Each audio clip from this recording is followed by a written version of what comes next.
Madam Chair, we are one shy of quorum. I will let you know when we have quorum.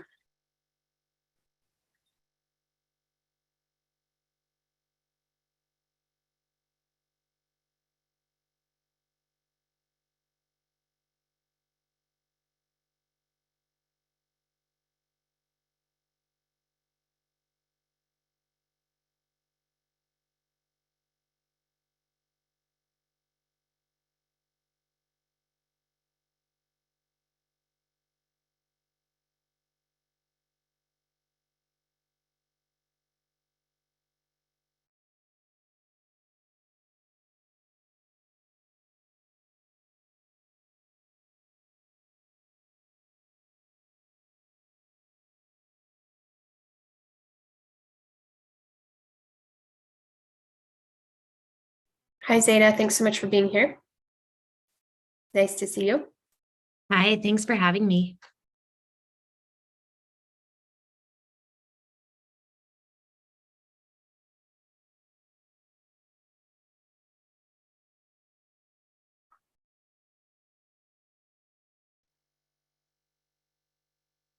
Hi, Maggie. Thanks for being here. Nice to see you also.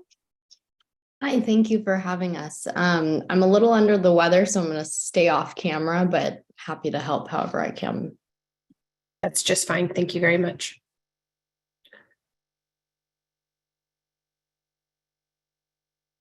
Madam Chair, we're still one shy of quorum, but I think we'll get there in just a minute.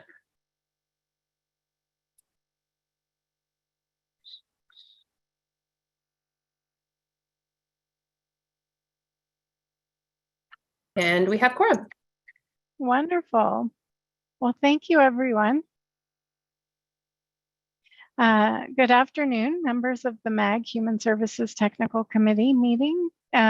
This meeting is now called to order.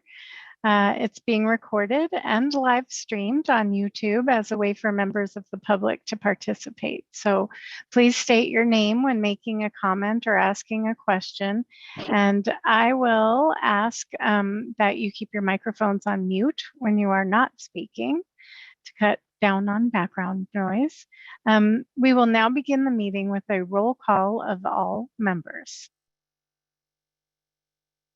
Thank you, Madam Chair. Vice Chair Melanie Dykstra. Here. Thank you. Renee Ares Benavides. Karen Bishop. Karen. Thank you. Kathy Chang on behalf of Jacqueline Edwards. Seth Dyson. Here. Thank you. Autumn Grooms. Jerry Guajardo. I'm here. Edith Baltieres on behalf of Jerry Guajardo from City of Avondale. Thank you, Edith. Ileana Guadino. Here. Thank you. Susan Hallett. Here. Thank you. Mary Lynn Kasanick. Here. Thank you. Rachel Sanders. Kristen Charlow. Chair Christina Panatescu. Here. Thank you. Did I overlook anyone? Madam Chair, you do have quorum. Thank you. Wonderful. Well, again, thank you all for being here today.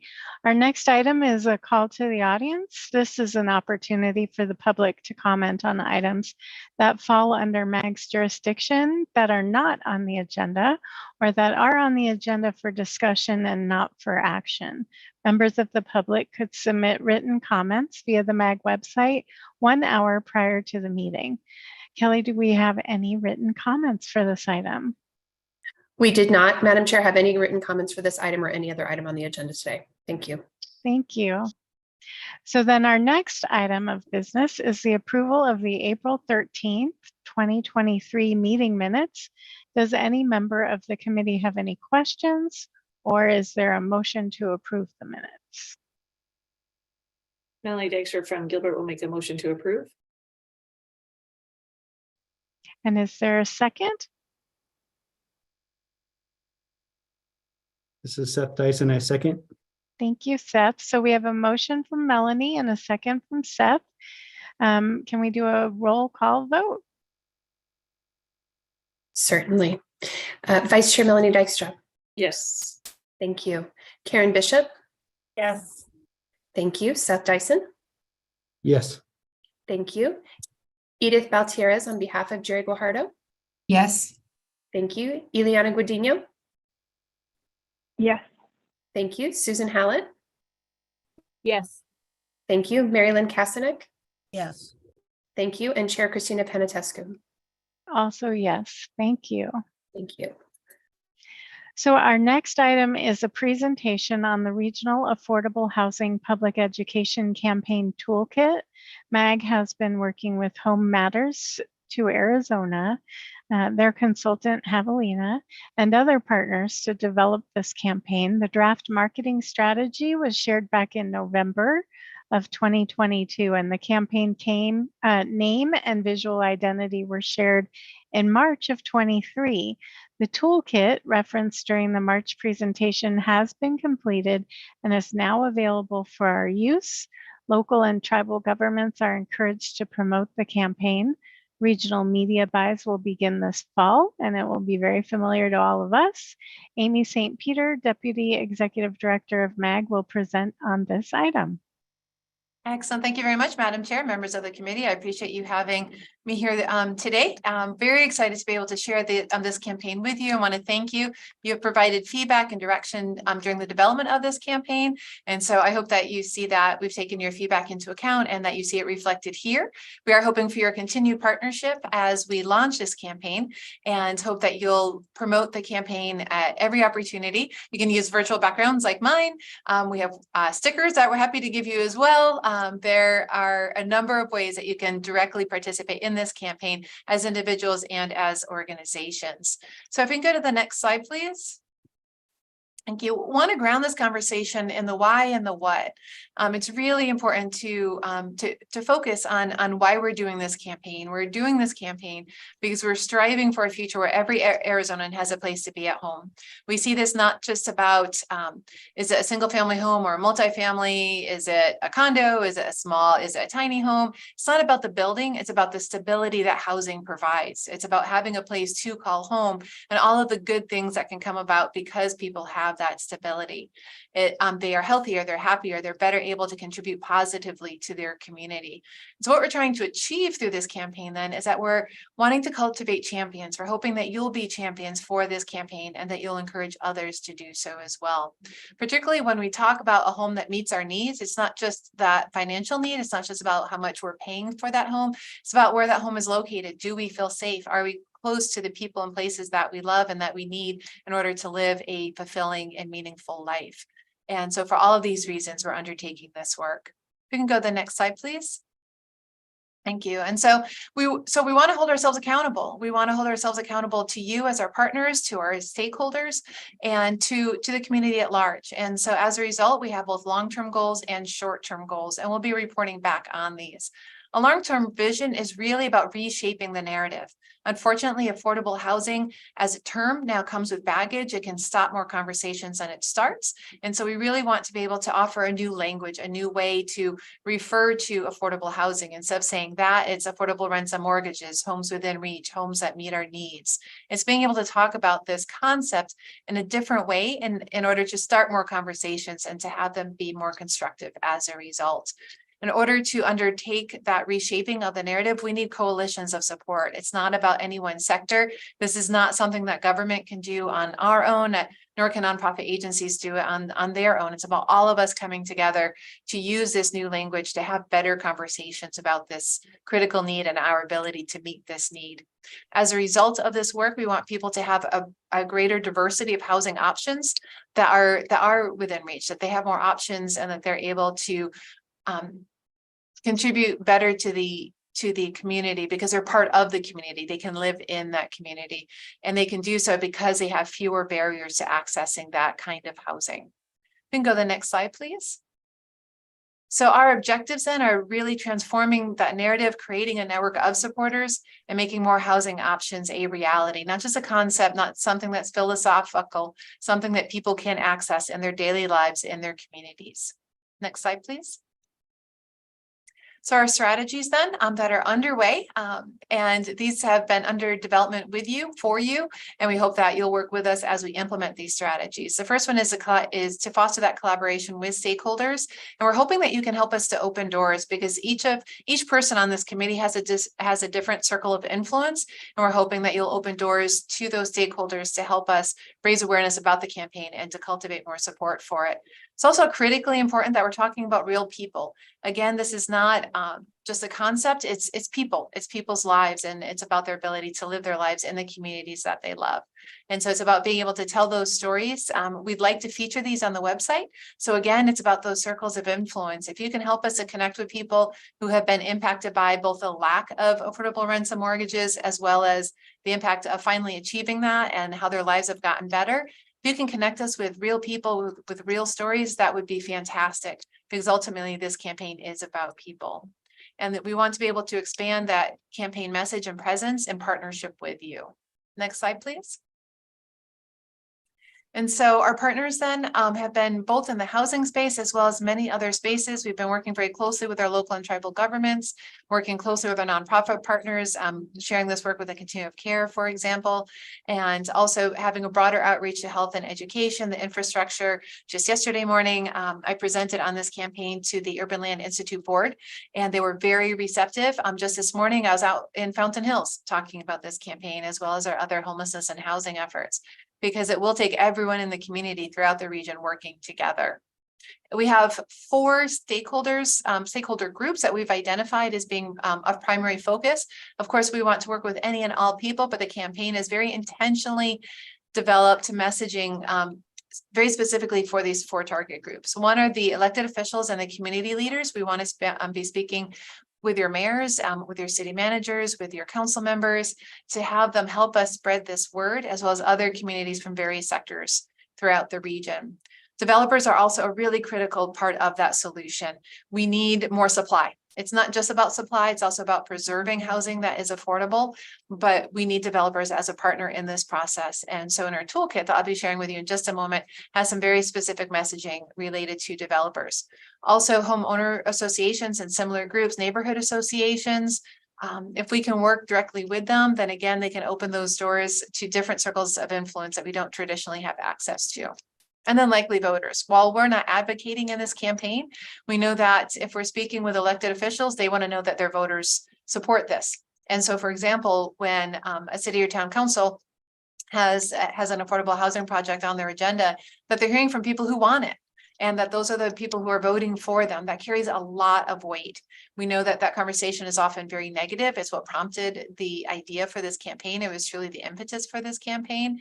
And so we need to make sure that whatever we're talking about resonates with those likely voters. Next slide, please. So how to get involved, please partner with us. You've been a partner in the development of this campaign. We hope that you'll be a partner as we launch this campaign as well.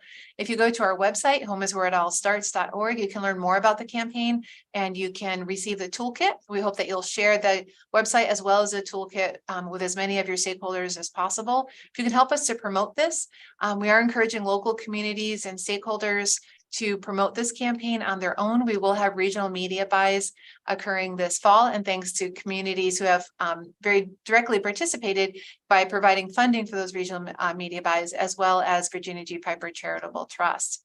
And then collaborate. If you can lend your support, lend your voice to this, you can help us to connect with other leaders as well. Next slide, please.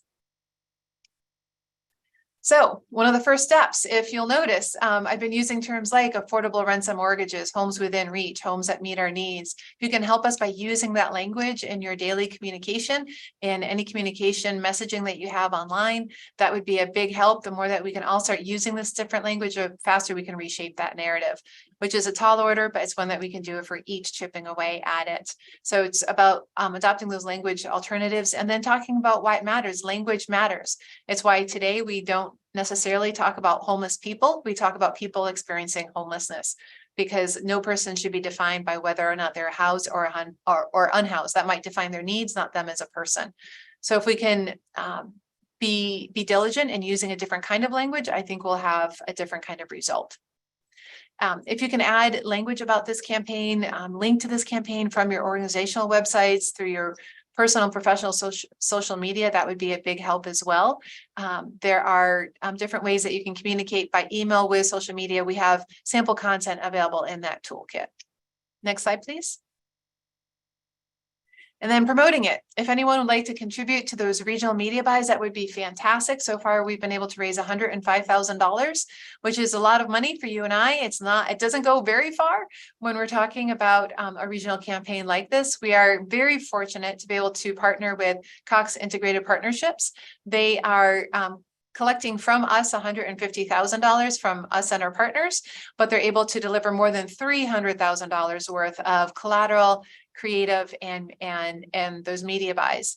And so we're thankful to that. We could always use more funding though, and we hope that you'll be able to support us in that way. We are always looking for more resources, data. Our toolkit right now is launched, it is available, but that will be an iterative process. We hope to continue enhancing that, broadening that, deepening that with material that hopefully you can help us to provide. And then again, identifying those real stories in your communities would be of huge assistance to us. We want people to see each other, to see themselves, to see their neighbors, to see their family members when they're looking at the campaign materials, that this is about them. It's about all of us together. Next slide, please. So this is how to collaborate then. We do have a steering committee that meets, right now it's about once a month, but we hope that you'll be a part of it. So if you'd like to get more deeply involved, we encourage you to do so. If you'd like to help spread the word about this campaign, that would be great. I'm happy to go anywhere, talk to anybody, but I am only one person.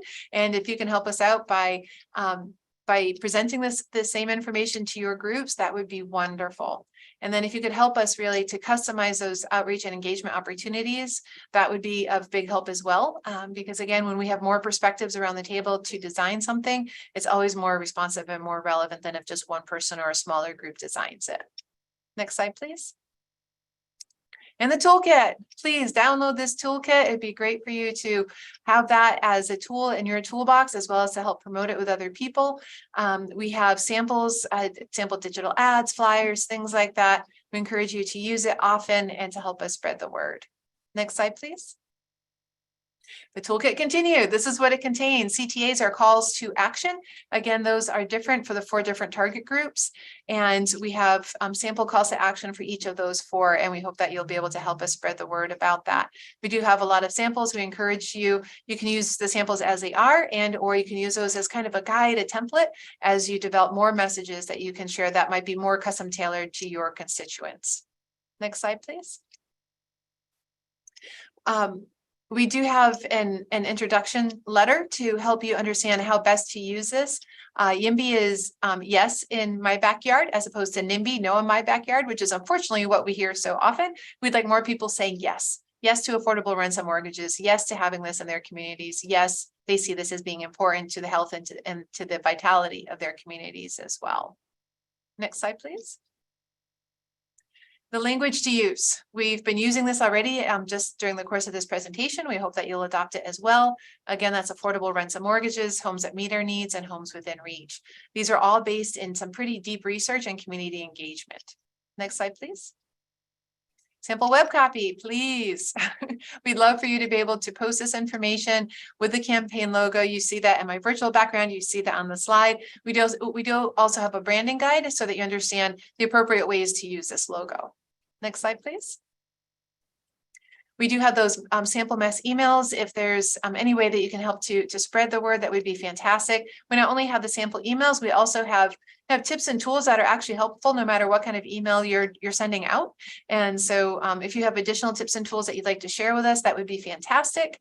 And we hope that you'll benefit from the tips and tools that are located right within that toolkit. Next slide, please. Again, with the social media, it was so funny. I was in a meeting yesterday and somebody was talking about social media, and it's pretty apparent that they didn't really know what they were talking about. So there's a learning curve for some, and some are complete experts at this. So the toolkit does have not just those sample social media posts, but also what's the best way to share this information. When in doubt, ask your 13-year-old. Next slide, please. And those digital ads and flyers, we've been asked for these for a long time. We're excited to be able to offer these to you. We will be working with our photographer that we have here on staff to have more photography that you can use in those digital ads, but these are just a few to get you started. Next slide, please. This is how you can download the toolkit. If you go to home is where it all starts. It's available for you. Please share this word. I think probably at the end of this, we also have a QR code that you can directly scan. Next slide, please.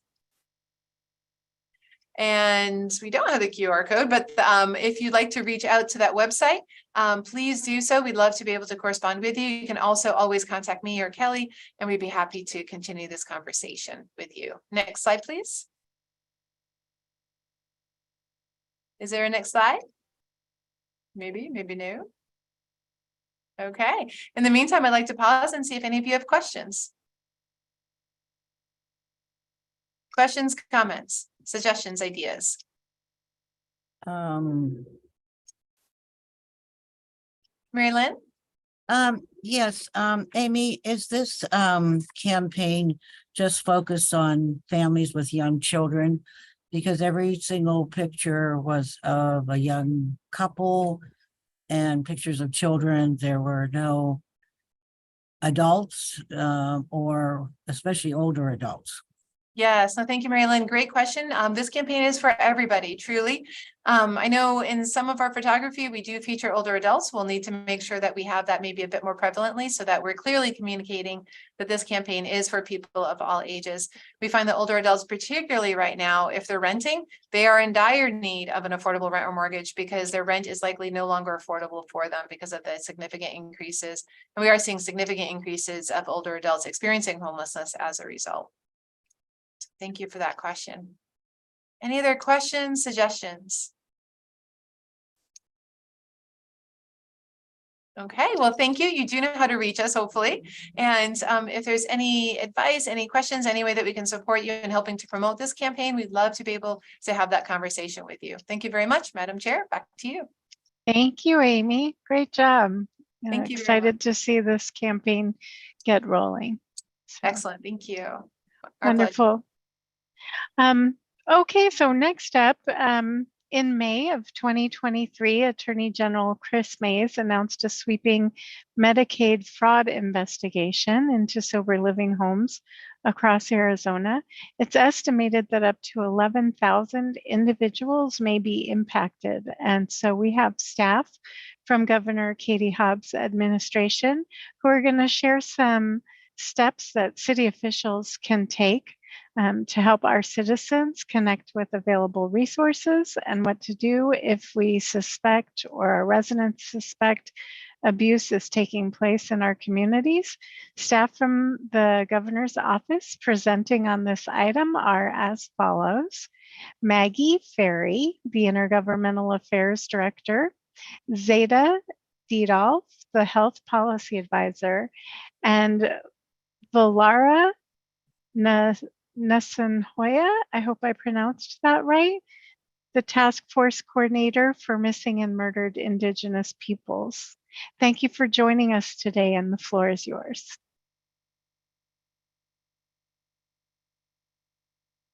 You may need to unmute.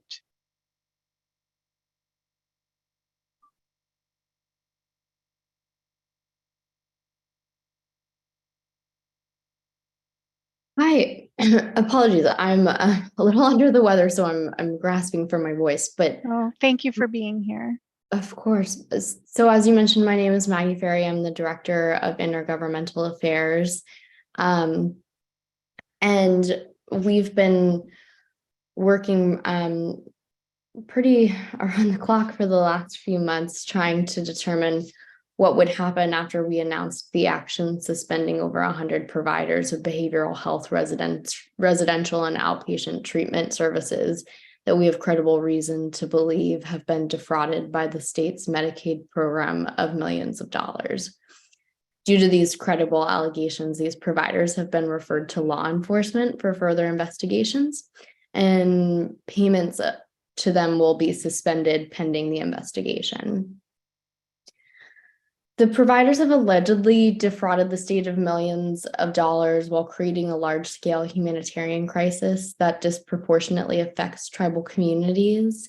And it's alleged that these providers target the most vulnerable people, offering them the false promise that they'll be given food, housing, and access to treatment at a group living home or rehab facility.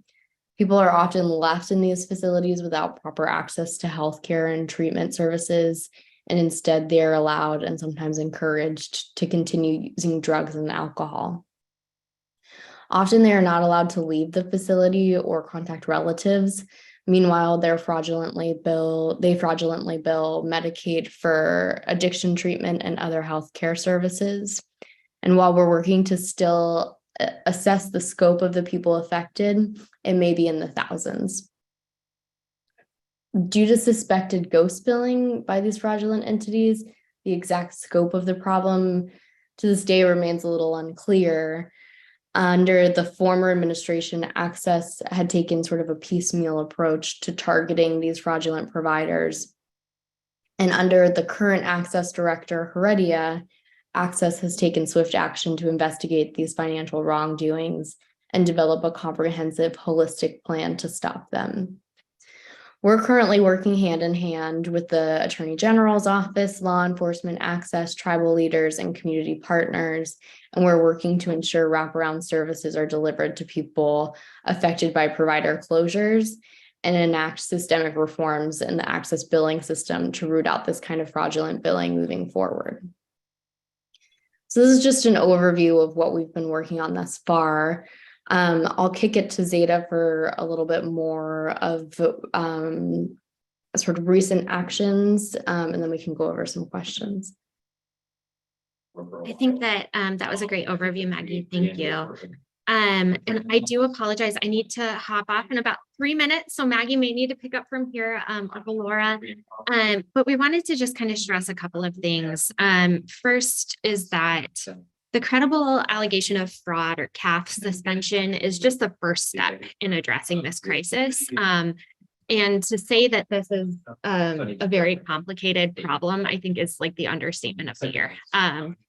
So one of the challenges that we've had is that the majority of the facilities that are closing, that are providing residential housing to people, maybe operating as sober living homes or as recovery homes or supportive group homes, but are doing so in an entirely unlicensed way. So there are a handful that are licensed to be doing that. However, it will be a massive undertaking to identify where those facilities are that are associated with the providers that have been billing Medicaid for services that are likely not being rendered to members who they're putting up in houses. So one of the things that we identified pretty early on is that your cities and towns know where these places are, right? They are places where you are frequently getting EMS calls, frequently getting reports of, suspicious or just kind of weird behavior, right? And I want to just be clear. There are legitimate sober living homes in every community across the state that are providing excellent services and that play a really important role in the continuum of care throughout this state. We're talking only about a small subsection of the larger provider network. And we are in particular talking about fraud that's being committed and perpetuated through the American Indian Health Plan, which for my Medicaid walks, I know there's at least one on this call, is a fee-for-service billing system. So as opposed to the way that the bulk of Medicaid works, it's much more rife for fraud because it's billing for services. And there's not the additional layer of kind of evaluation or like second eyes that would be on that particular claim through a managed care organization. So the bulk of the fraud is happening within the American Indian Health Program. However, we want to be clear that some of the fraudulent actors in this have recruited people into the AIHP who are not tribally affiliated, who probably shouldn't have been enrolled in that program. And we are working on kind of identifying a pathway with the tribes that will be appropriate, that will respect tribal sovereignty, and that will allow for an additional level of verification for folks who are transferring into that program. With about a minute left, I want to just stress that the community partners we've been working with have been absolutely fantastic in this. We've got people providing something like 1,500 meals per day, 3 hot meals a day to folks who are in a temporary housing through a hotel or motel. And as of this morning, this might be last week's data actually, but we've received, I believe, over 8,000 calls at this point to the hotline. It's really designed to be a one-stop shop. 211 option 7, you can get connected to resources. Individuals who are interested in pursuing their treatment or are interested in being transported back home, you know, folks are being brought in from out of state, can call that number and case management will be arranged for AIHP members. Unfortunately, we have a lot of housing problems in this state right now. I don't need to tell anybody on this call that. But for folks who are not interested in treatment, who are not interested in seeking services, we are also providing them with the direct hotline or with the direct connection to shelter services. So it's no one's going to be, you know, turned away from shelter because they're not ready to enter treatment. But we are really trying to prioritize that motel hotel bed space stays reserved for AIHP folks who have been impacted by these closures. And I apologize, I am going to have to jump off, but thank you so much for your time. I'm so grateful and good to see you. Thank you. Thank you, Zeta. And I know she didn't want to have to hop off. She had a last minute meeting with the governor. So we have to stay flexible, unfortunately. But I'm happy to answer any questions in terms of when you all see behavior that's concerning in your neighborhood. That 211 option 7 is a way to connect to the resource hub that's available. And if there are any challenges that you all have or would like to connect outside of that, I'm happy to connect. And my email address is mferry, like my last name on the screen, at az.gov, and happy to always field any questions that I can from my level. We can also send the contact information for all of the speakers to everybody who on the committee afterward. Wonderful. Thank you. It does look like we have a question from Seth. Thank you, Chair. This is Seth Dyson with the City of Surprise. We have been very busy out here responding to calls and seeing a fairly significant impact with these homes in our area. So my question was about the closures. So how many closures have there been, and are you anticipating more closures? So thankfully, from our human service resource side, we've not seen an onslaught of people just getting kicked out of their home that are walking into our buildings. But we think it's coming because of the timing. So can you share a little bit about the closures and then what you anticipate as this issue progresses? Certainly. So as of now, there's been a little over 100 closures, and that list of provider suspension terminations is on the Access website, which I can provide to Kelly after this meeting to get to you all.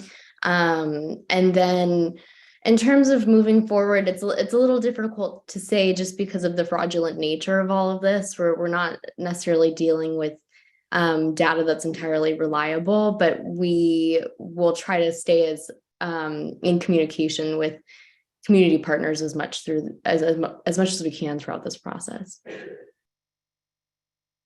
Thank you very much. Maggie, are the ones that are being closed, were they licensed with the state previously? Like, would they have been on your list before, or were these people potentially operating without registering or being licensed? They were licensed, and that's how we found out about them through Access. Right. Okay, that's what I figured. So then, do you know which communities are likely to because because of the anonymity of where these facilities are located, um, from what I understand, a municipality might know they have X number of licensed sober living homes in their community. They may not know where they are. So, and they wouldn't know if they were licensed through the American Indian Health Plan or not. So Yeah. is there any way to anticipate geographically where one might be able to expect? So we've contracted through Solari, who are really doing the immediate casework and coordinating with local police to kind of figure out more of the logistics of that. So they are in touch with local police force to ensure that sort of our coordination is coordinated with the local police force. We've seen sort of concentrations with the list of the 100 providers that were suspended, but it's difficult kind of to anticipate moving forward where we might see more of a concentration, but we are working hand in hand with Solari to ensure that those are kind of going as rowing in the same boat as possible. That's good to know. So there is a proactive effort that a municipality has a chance of knowing that this is happening in their community and coordinating a response with Solari. Yeah, so I would say I would encourage folks that believe that there is suspicion in their community to reach out to our office or to the 211 hotline, 211 option 7 hotline. In terms of sort of prior to, as we start discussing next steps, what we think will be very critical is maintaining these relationships with MAG, with the cities and towns, and both on sort of the coordinated level through the league or through you all, and also at the more local level, just with cities directly. And so the more information and connection that we have, the more we can kind of coordinate what happens next. Great. Thank you. Are there any other questions for Maggie?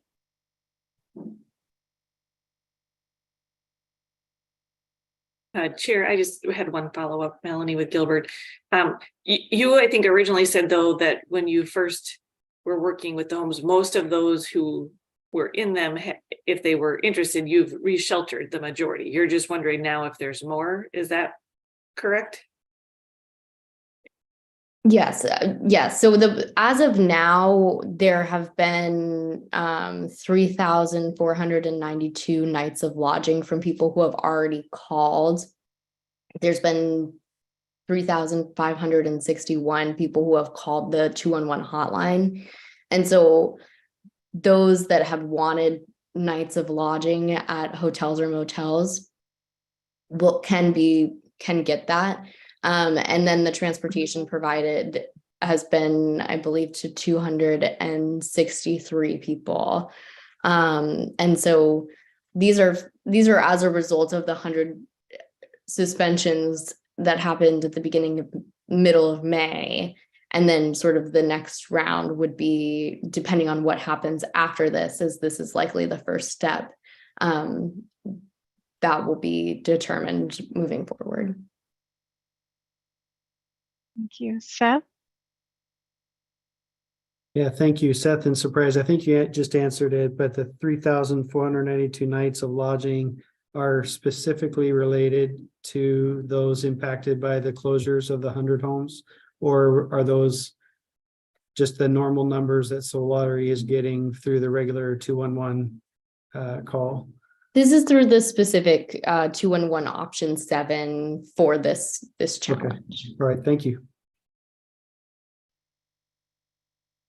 So option 7 is for individuals who are experiencing a housing crisis as a consequence of the closure of a sober living facility.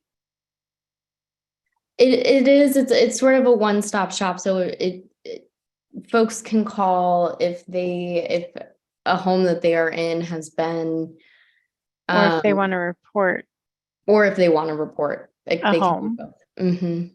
Do you want that only for individuals who are residing in the home, or residents in a neighborhood who live next to a group home but may or may not know if it's a sober living home or a different kind of group living facility, and they're experiencing nuisance issues in their neighborhood? Should they be also calling option 7?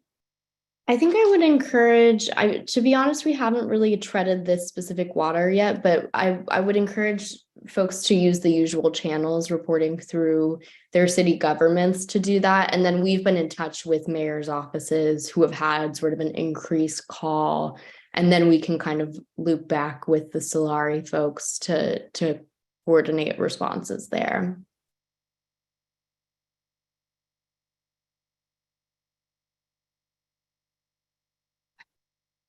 So I'm a little embarrassed to be the one asking this question, but I think that the rest of the committee's used to me doing this. So what, along the lines of tips or suggestions for municipalities experiencing this or wanting being impacted by this, directing people? On the other hand, you mentioned people who suspect other not necessarily sober living facilities impacting the quality of life in their community, or they should contact their municipality, but the group homes are regulated by the state. So what things besides traditional code violations or law enforcement are you thinking that cities should be able to be proactive on?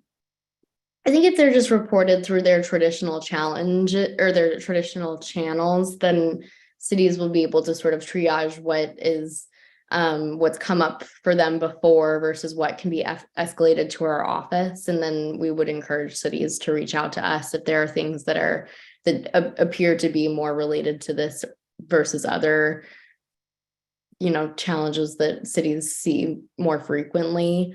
So this would be a way of sort of ensuring that cities still remain involved in the process, and then having cities report to us. Madam Chair, may I make a comment? Please. I think about how our public messaging changed after 9/11 with the see something, say something campaign. You can't walk through an airport or a bus stop or any major sports arena these days without hearing that message a dozen times in a short period of time. I think the idea that there could be coordinated messaging at the city level to residents, that if they see something that looks strange, calling 211, as Maggie suggested, and letting people know that that's going on would be really important right now. Okay. And then, I mean, in my team, we've been directing people because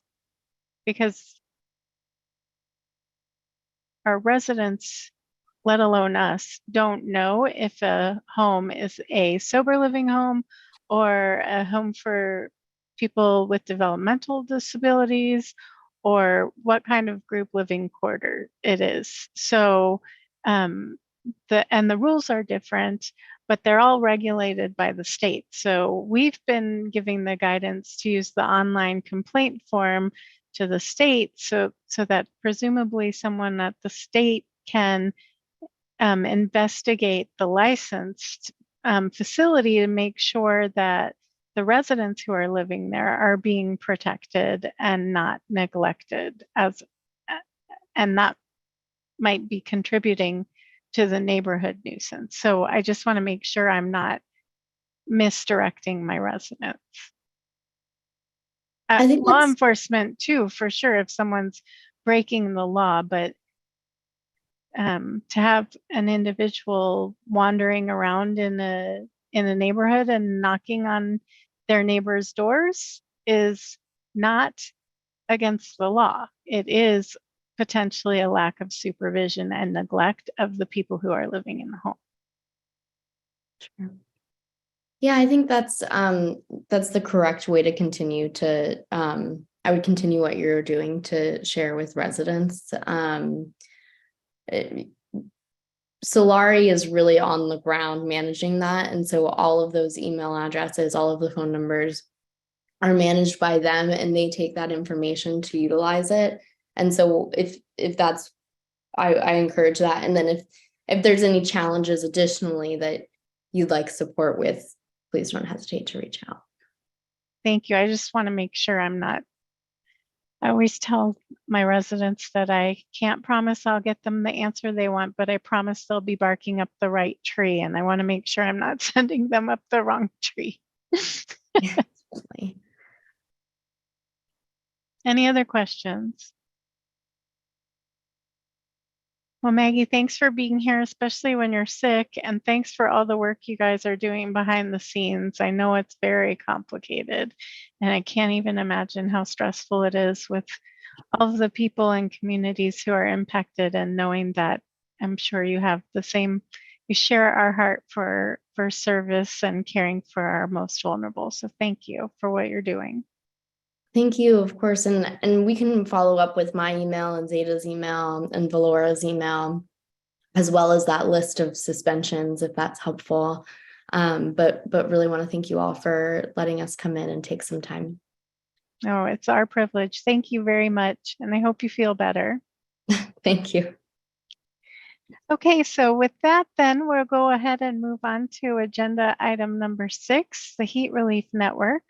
This is a regional partnership of municipalities, nonprofit organizations, and the faith community and businesses who provide volunteer heat relief throughout the valley. Each year, MAG develops and maintains the interactive heat relief map available to the public.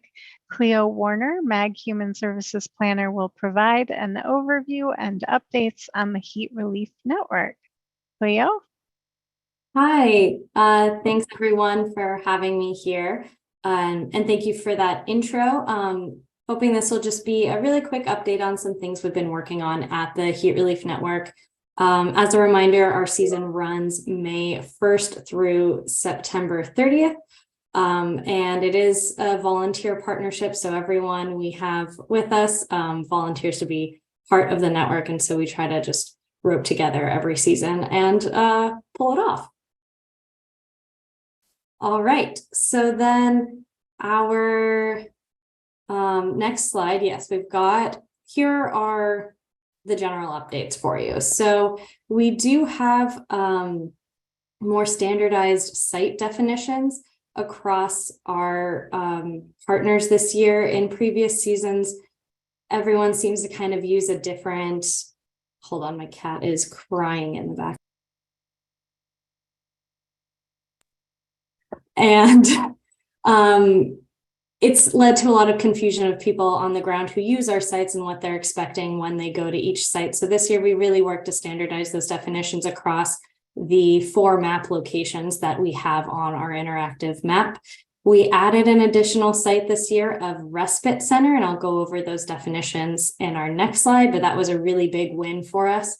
To get everyone on the same page to agree to this additional site that we have on the map and available for people who need it. We revamped our icons so that when people are looking at the map, there is a better idea of what they're looking at. And we coordinated this year with a few partners on a press release for May 1st so that it again leads to less confusion in the valley with all of these different messages happening about heat relief and what the Heat Relief Network is. We have more resources on our webpage here at MAG, including a media toolkit that our partners can use throughout the season. We have created an intake form for partners to use at their sites. so that we can begin that process of collecting more standardized data to understand really how to make these sites and this resource the most useful to our community. And overall, I would say this year we've been making a really big push to coordinate with some of our main partners to ensure that we're all on the same page about the direction we want the heat relief network going and how we're able to do that. So then the next slide, please. Here are our new standardized definitions. These are available on our website, along with the very beautiful new icons. You can see that respite center there is our newest, and this is a place that very clearly defines a location where you could have uninterrupted rest, sitting or lying down during hours of operation of the site. And that's something that we know the community needs. We know the community has been asking for. So it's really great that people can go to these 8 respite centers we have all across the valley and know that they'll be able to get the rest they need when they are going through a heat stress event.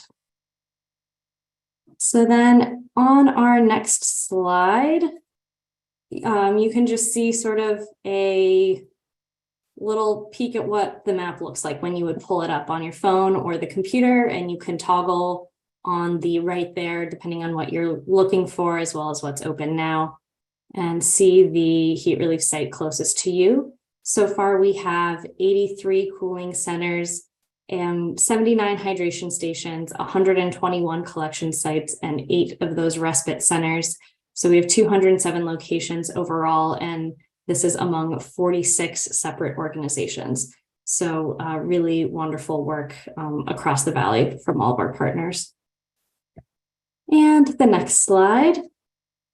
Just wanted to give you a little peek at some of who our key partners are. I would say on the left there are people that we're in contact with on basically a weekly basis to make sure that this network continues running. And then on the left, I would say these are like really key partners we are in contact with more on a monthly basis. So we all try to band together and keep this running all season, and really so much of the credit needs to go to each of those 46 organizations and 207, actually I think it's up to 209 separate locations now, and the individuals running those sites that really make this happen every year. And then the last slide, just if anyone has any questions, and then there are some useful links for you there to go explore the resources we have.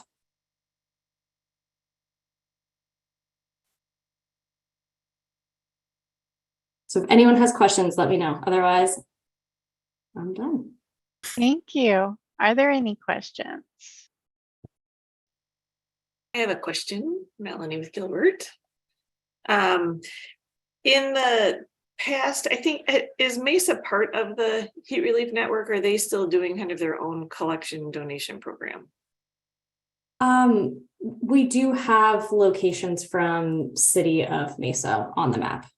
Okay. It's just, sometimes it seems like they have somewhat, they don't seem to use all the same branding in terms of for collection, and that is just in our area. So I was just curious.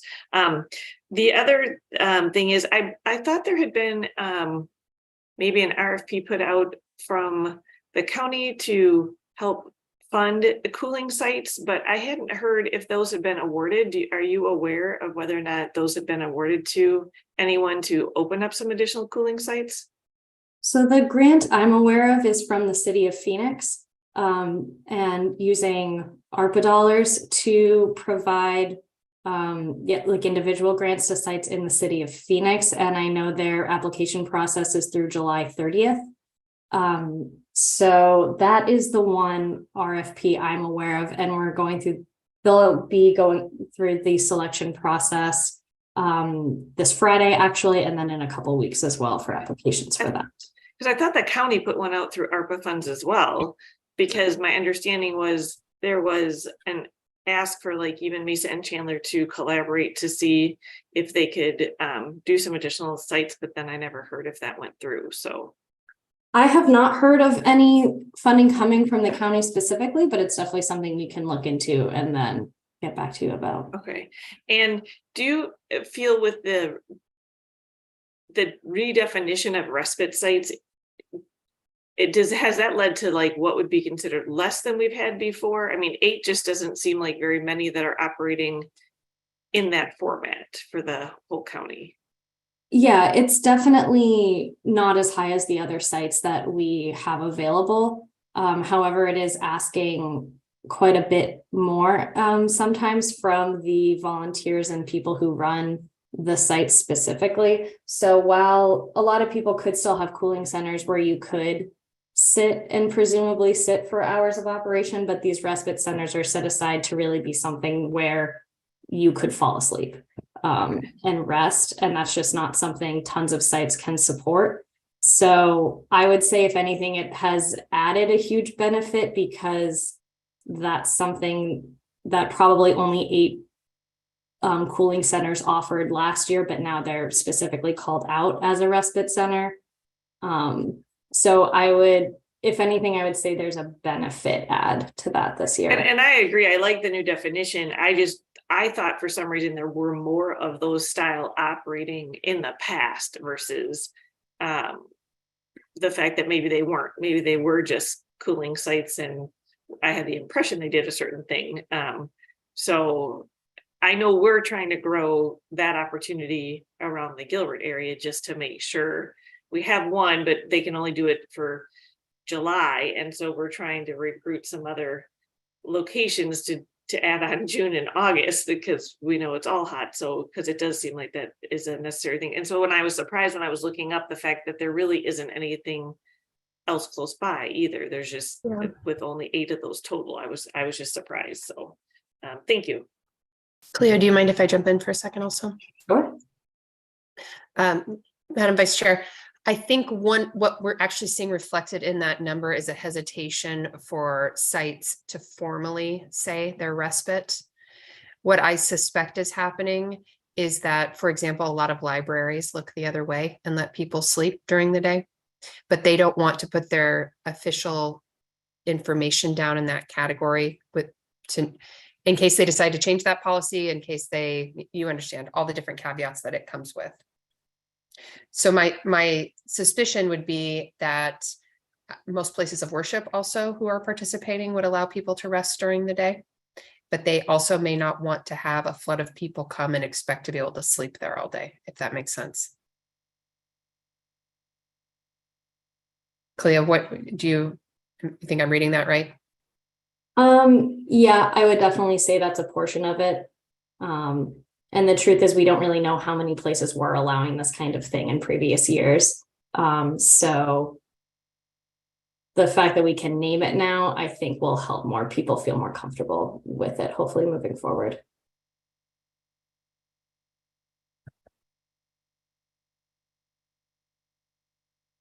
Thank you. Any other questions?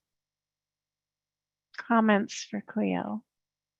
I will actually just make one other comment, though. I want to give a shout out to one of our local businesses. Felix Construction actually just donated $1,000 to our efforts, which is great, because that will help us to provide the supplies needed to the respite center. That we're partnering with one of our churches who did step up and is allowing and setting up cots and things like that for people. So I was very pleased that we have some engagement within our community to support the heat relief efforts. So that's great. Really great to hear.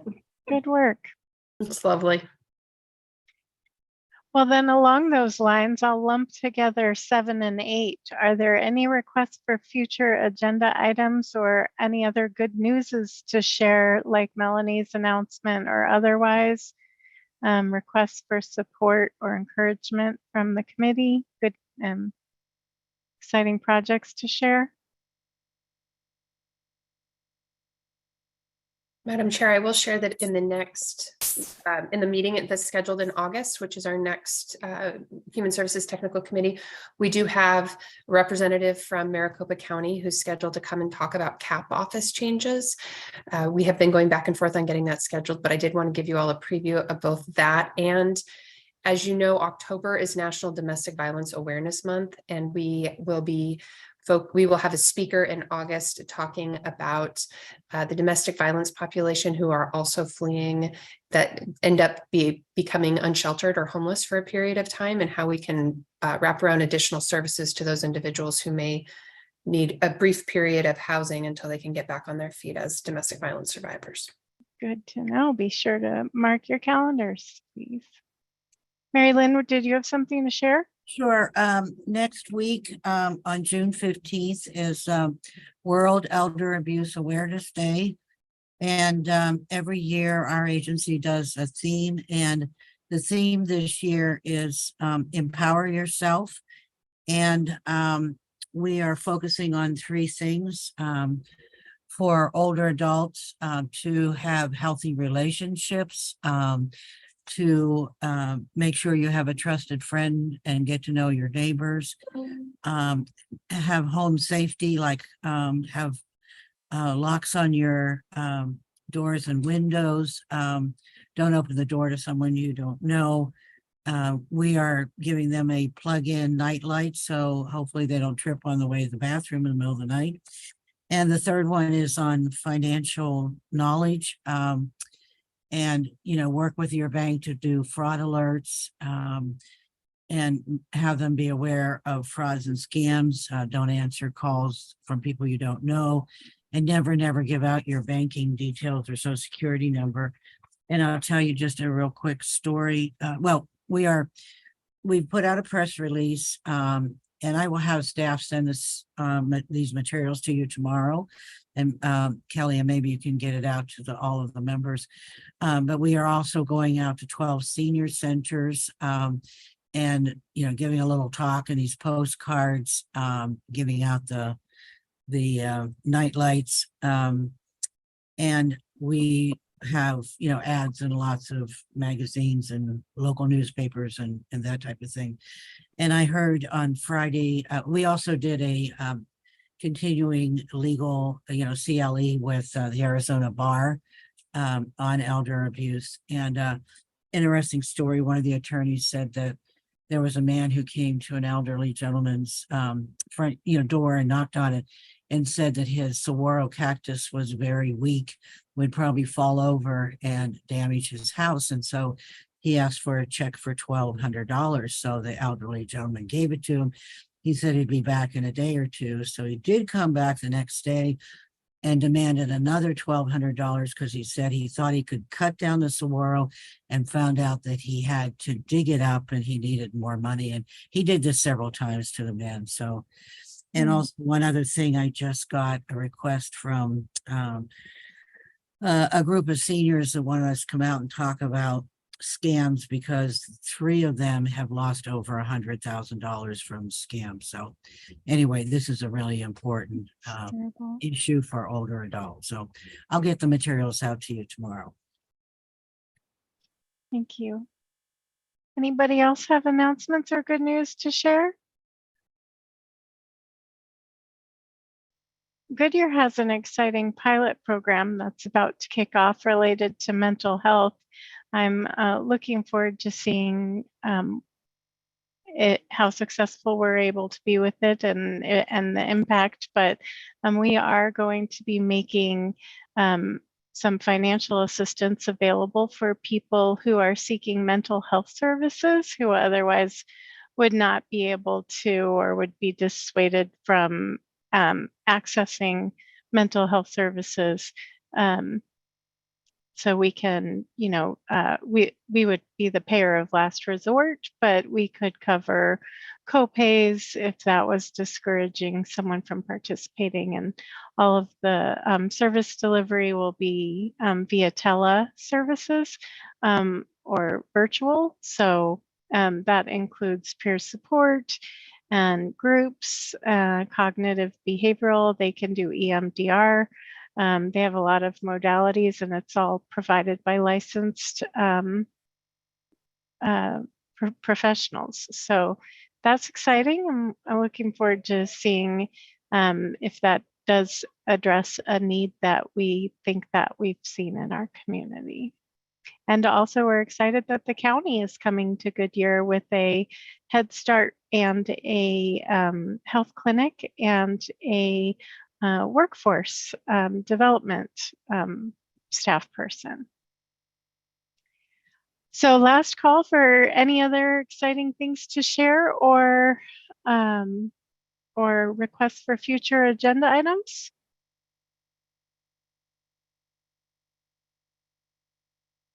Motion to adjourn the meeting.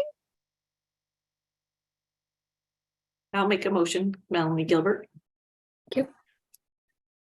I'll second.